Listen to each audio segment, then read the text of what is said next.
आप इस समय अरावली पहाड़ियों के बारे में दुनिया भर की रीलें देख रहे हैं, पर आपको सही फैक्ट जानने की जरूरत है, क्योंकि अज्ञानता सही फैक्ट ना जानने से ही फैलती है। पिछले कुछ समय में कुछ ऐसा माहौल बना दिया गया कि मानो अरावली पहाड़ियां खत्म की जा रही, माउंटेन्स मिटा दिए जाएंगे, पोल्यूशन बढ़ जाएगा और ग्राउंड वाटर पूरी तरह से खत्म हो जाएगा। लेकिन जब सोच से हटकर तथ्य और दस्तावेज को देखा जाता है तो सच्चाई कुछ और निकलकर सामने आती है। दरअसल सुप्रीम कोर्ट का हस्तक्षेप अरावली को नष्ट करने के लिए नहीं, बल्कि अरावली को बचाने के लिए है। अब जरा फैक्ट को समझिए। 1975 से लेकर 2019 तक अरावली 8% पहले ही खत्म हो चुकी है, जिसकी वजह थी बेलगाम अवैध माइनिंग। और अगर ऐसी ही स्थिति 2059 तक चलती तो अरावली 22% खत्म हो जाती। और इसी खतरे को देखते हुए सुप्रीम कोर्ट ने 2018 में एक कमेटी गठित की और उस कमेटी ने साफ कहा कि पिछले 50, 60, 70 सालों में अरावली 1/4 खत्म हो चुकी है। सबसे बड़ा सवाल ये था कि इसको रोका कैसे जाए।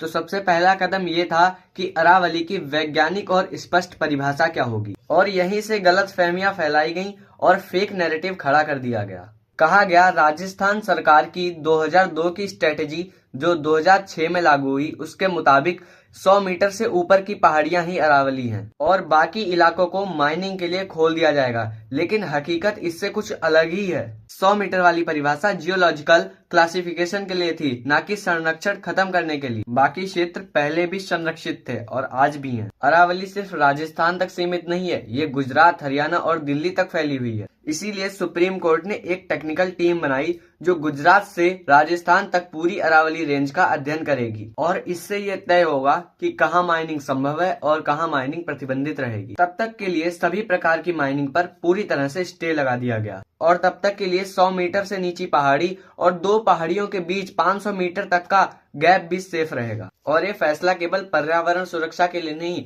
बल्कि उन अधिकारियों की सुरक्षा के लिए भी है जिन्होंने अवैध माइनिंग के खिलाफ लड़ते हुए अपनी जान गंवा दी। 2022 में हरियाणा के नूंह डिस्ट्रिक्ट के डीएसपी सुरेंद्र सिंह, जो कि अवैध खनन को रोकते हुए ट्रक से कुचल दिए गए। 2015 में 200 हथियारबंद लोगों ने उन अधिकारियों पर हमला कर दिया जो अवैध माइनिंग की जांच कर रहे थे। 2024-25 में माइनिंग के लिए इलाकों में धमाके किए गए, जिसमें बहुत सारे लोग घायल भी हुए और उनके घर भी टूट गए।